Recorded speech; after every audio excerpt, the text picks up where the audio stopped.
चाची ने इतना अच्छा खाना बनाया था। पर तुमने कुछ खाया क्यों नहीं यीशु? कुछ अजीब सा लग रहा था, खाने का मन ही नहीं हुआ। अजीब सा मतलब कैसा लग रहा था आपको यीशु भैया?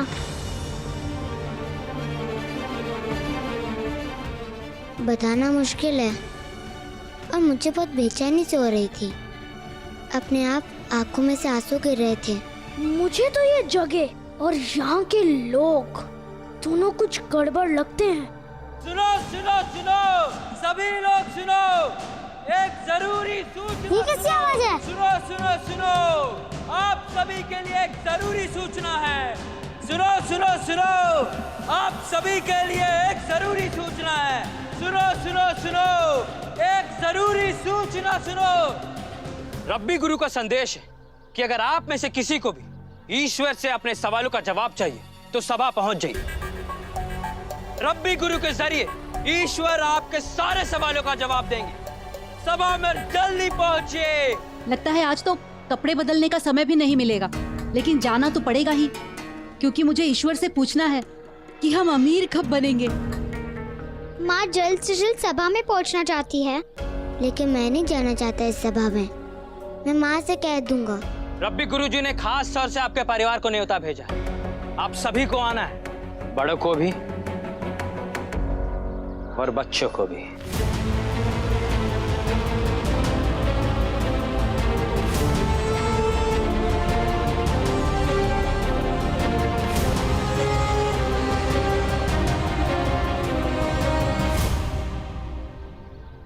आप लोग चलिए, हम आते हैं।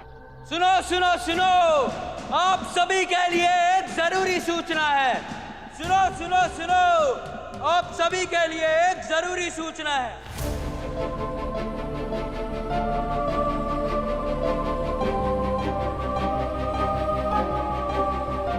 पता नहीं आज रब्बी गुरुजी सभा में क्या करने वाले हैं।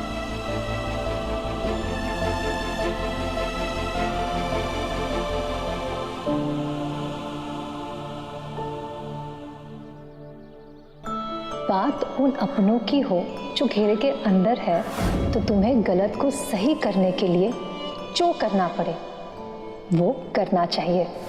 और बात घेरे के बाहर वाले लोगों की हो तो उनसे उलझने से बचना चाहिए। घेरे के अंदर और घेरे के बाहर। चलो चलते हैं।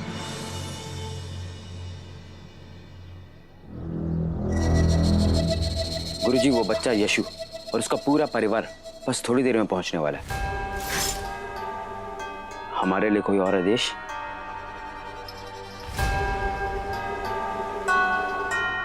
तैयार हो जाओ ईश्वर का चमत्कार देखने के लिए। चुपचाप बैठ जाओ बस। मेरा मन कहता है कि मेरे सब शिष्यों में से ये बालक मेरा सबसे उत्तम शिष्य साबित होगा। बहुत जल्द वो मान लेगा कि मैं ही ईश्वर का संदेशवाहक हूं। तुम देखना हाथ कैसे वो मेरे चरणों में आके अपना सिर झुकाएगा। और सिर्फ आज ही नहीं, हमेशा हमेशा के लिए अपना शीश झुकाएगा।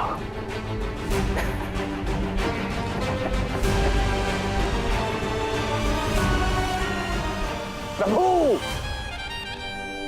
जी, प्रभु प्रभु मैं आपको सुन सकता हूं। जी प्रभु, आप आज्ञा दें प्रभु। रवि गुरुजी, मेरा सवाल पूछिए ना प्रभु जी से। और मेरा भी बहुत सालों से इंतजार कर रहा हूँ गुरुजी, अब बर्दाश्त नहीं होता है। रोते रोते मेरी आंखें पथरा गई। मेरा रब्बी गुरुजी, मेरा गुरुजी,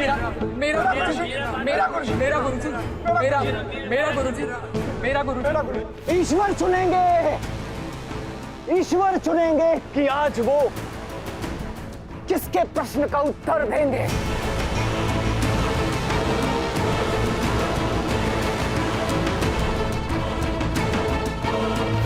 प्रभु आप बताइए कि आज कौन आपसे सबसे पहले प्रश्न पूछेगा, बताइए गुरु। उम्मीद है आज की सभा में पहले जैसा कोई बखेड़ा नहीं होगा। ठीक से समझा दिया ना यीशु को? चलो बेटा, मैंने जो कहा था वो याद है ना? जो भी घेरे के बाहर मतलब जो अपना नहीं है उससे बात करने की या उलझने की कोई जरूरत नहीं है, ठीक है? चलो। चुन लिया, ईश्वर ने चुन लिया।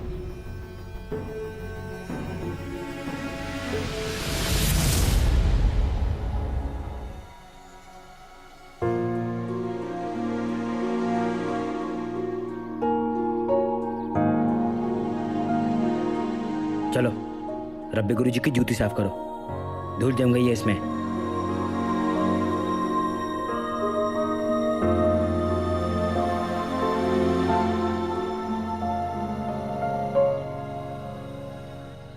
चुन लिया, ईश्वर ने चुन लिया कि आज की सभा में सबसे पहला प्रश्न कौन पूछेगा। ईश्वर ने चुन लिया, ये पूछेगा, ये पूछेगा। मुझे चुना ईश्वर ने, मैं तो धन्य हो गया। न जाने कितने दिनों के इंतजार के बाद यह मौका मिला। आपका जितना धन्यवाद करूं वो कम है गुरुजी, कम है। अरे मूर्ख, तू गुरुजी के पांव नहीं छू रहा।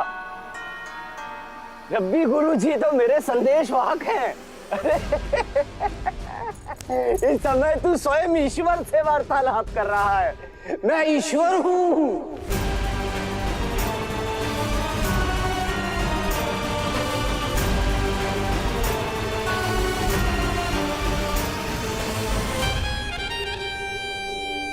परंतु यहां उपस्थित सब लोगों में कुछ लोग हमारे आशीर्वाद के योग्य नहीं हैं।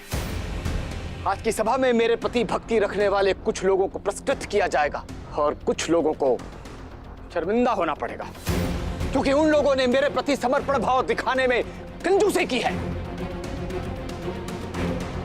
जिन्होंने मेरे प्रति समर्पण दिखाया उन्हें इन फूलों का आशीर्वाद मिलेगा, और जिन लोगों ने नहीं दिखाया उन्हें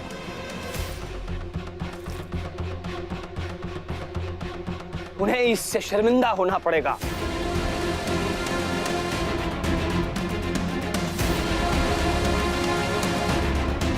शर्मिंदा उन्हें।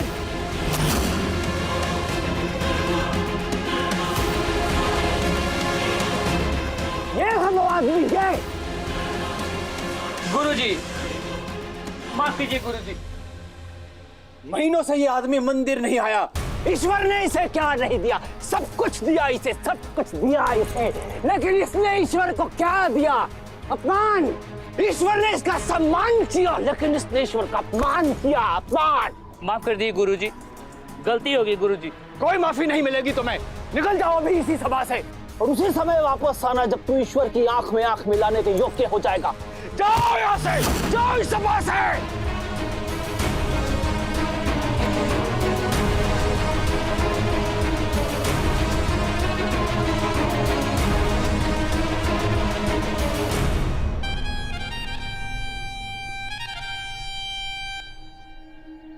माँ, मुझे घर जाना है। कोई कहीं नहीं जाएगा अभी। रब्बी गुरुजी के यहाँ से हमारे परिवार के लिए बड़ों और बच्चों के लिए खास न्योता आया था। बेटा, चाची ठीक कह रही है। वैसे भी सभा से इस तरह जाना अच्छा नहीं लगेगा। बस थोड़ी देर।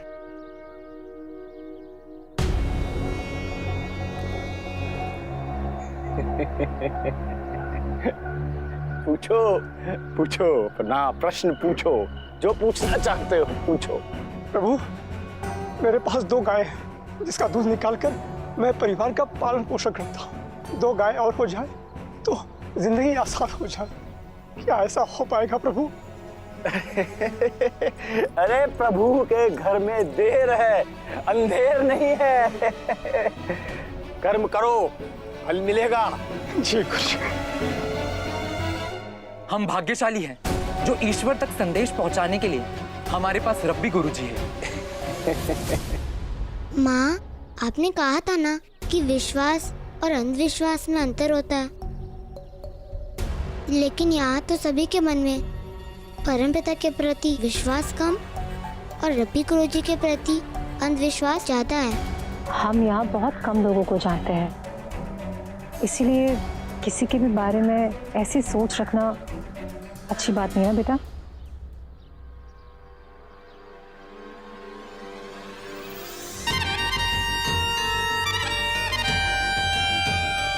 बच्चे को मां से अलग करो।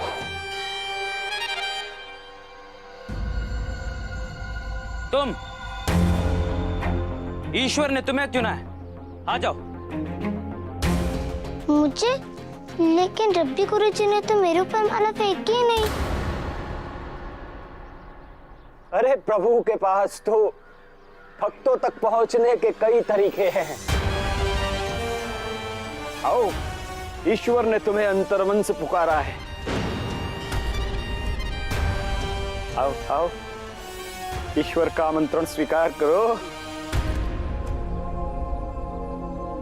आप नहीं, उसे अकेले आना दीजिए। ईश्वर ने बच्चे को बुलाया।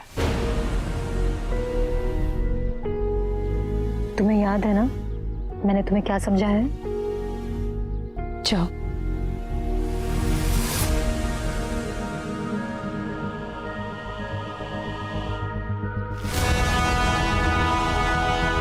ईश्वर करे तुम्हारी समझाई हुई बात इसको समझ में आ जाए और ये अपनी मनमानी ना करे।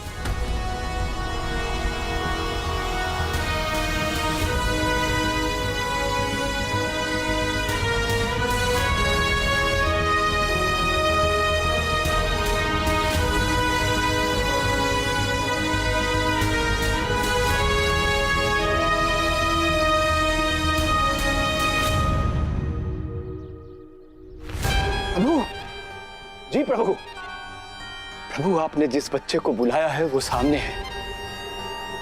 अब मैं आपका संदेशवाहक इस बच्चे के प्रश्नों को आप तक और आपके उत्तर इस बच्चे तक पहुंचाने को तैयार हूं। मैं जानती हूँ यीशु कि रब्बी गुरुजी झूठ बोल रहे हैं, पर इस वक्त को गुजर जाने दो, उलझना मत इनसे।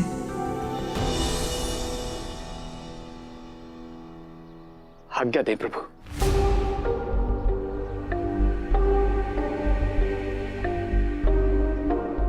पूछो, निर्भय होकर अपने प्रश्न पूछो। तुम्हारे हर प्रश्न का उत्तर मैं दूंगा, लेकिन उससे पहले तुम्हें मेरे सामने, यानी कि ईश्वर के सामने अपना सर झुकाना होगा।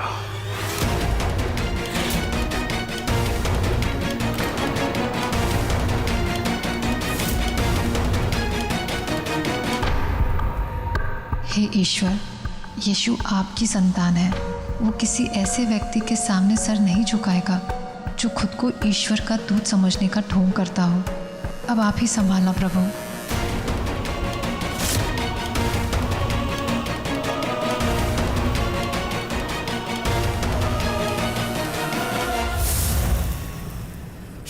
हमेशा की तरह सही समय पर सही जगह पर हूं मैं।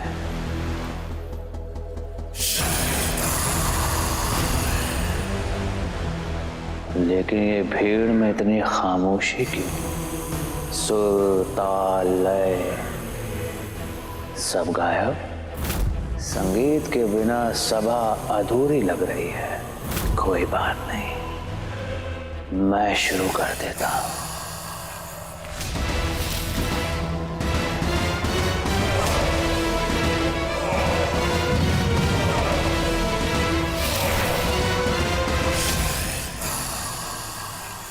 अरे, ये तो वही बच्चा है जो उस दिन रब्बी गुरुजी पर उंगली उठा रहा था। अरे देखो तो कैसे आकड़ का खड़ा है। ये सर क्यों नहीं झुका रहा गुरुजी के सामने? रब्बी गुरुजी का अपमान किया तो इसके लिए इस गांव में कोई जगह नहीं। कोई जगह नहीं, कोई जगह नहीं, कोई जगह नहीं, कोई जगह नहीं, कोई जगह नहीं, कोई जगह नहीं, कोई जगह नहीं, कोई जगह नहीं, कोई जगह नहीं, कोई जगह नहीं, कोई जगह नहीं। सुन रही हो ना? मुझे तो लगता है मिस्र की तरह यहाँ से भी बाहर निकलवाएगा तुम्हारा बेटा। क्या ईश्वर के सामने तुम्हें सिर झुकाने में कोई आपत्ति है? गुरुजी के सामने ऐसी अकड़? कैसा बेशरम बच्चा है।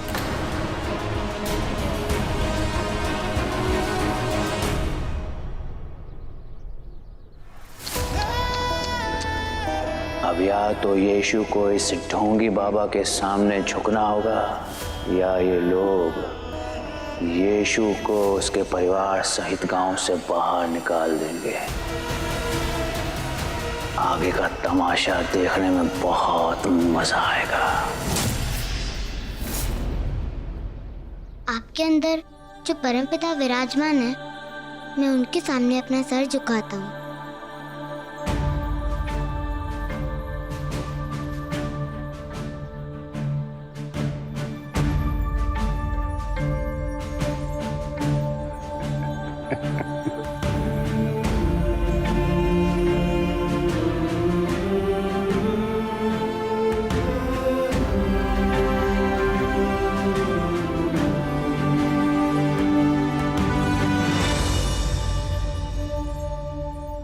पूछो पूछो, क्या प्रश्न पूछना चाहते हो? मैं तुम्हारा ईश्वर तुम्हारे हर प्रश्न का उत्तर दूंगा। पूछो। यदि आप परमपिता हैं, तो आप ही बताइए, मेरे मन में क्या प्रश्न है?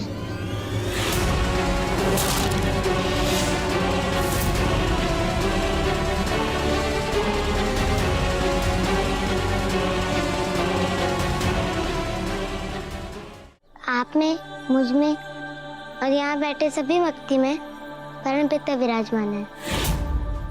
और माँ कहती है कि परमपिता हम सबके माध्यम से बात कर सकते हैं, लेकिन तभी जब हम उनसे बात करने के लिए तैयार हो। यदि आप परमपिता हैं, तो कृपया करके बताइए कि मेरे मन में क्या प्रश्न है।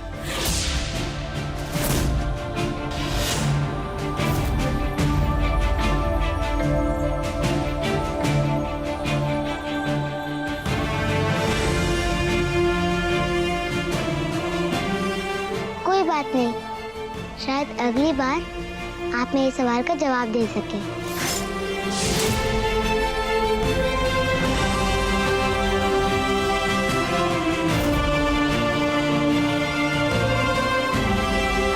रुको।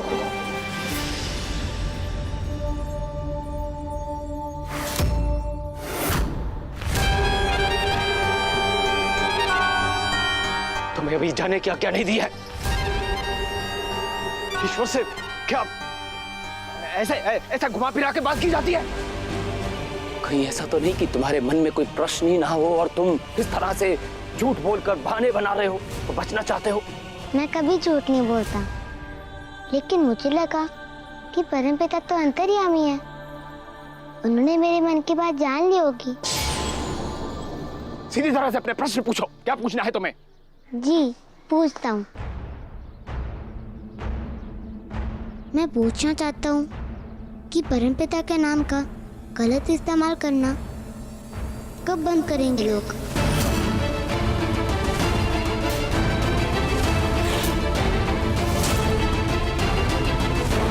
अगर आप मेरे इस प्रश्न का उत्तर दे सकते हैं तो कृपया दीजिए।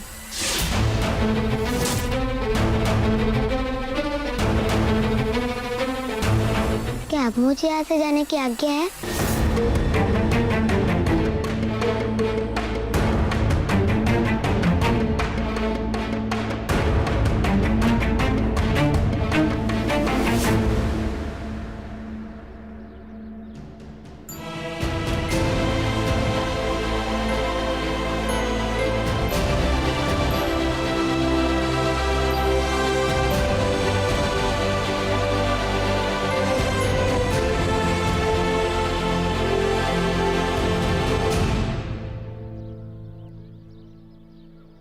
मुझे पता है कि आपने मुझे समझाया था कि अगर घेरे के अंदर वाले लोगों की बात हो तभी बोलना चाहिए। तो माँ, परमपिता भी तो मेरे अपने हैं ना, वो भी तो घेरे के अंदर हो ना, इसलिए मुझे बोलना पड़ा।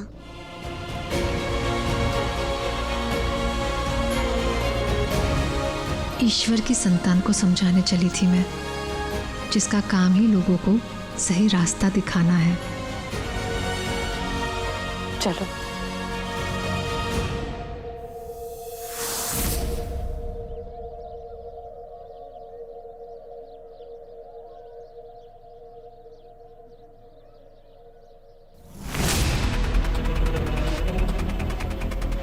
जितना खुश होना है हो लो देवदूत, क्योंकि बहुत जल्द खुश होने की बारी मेरी होगी।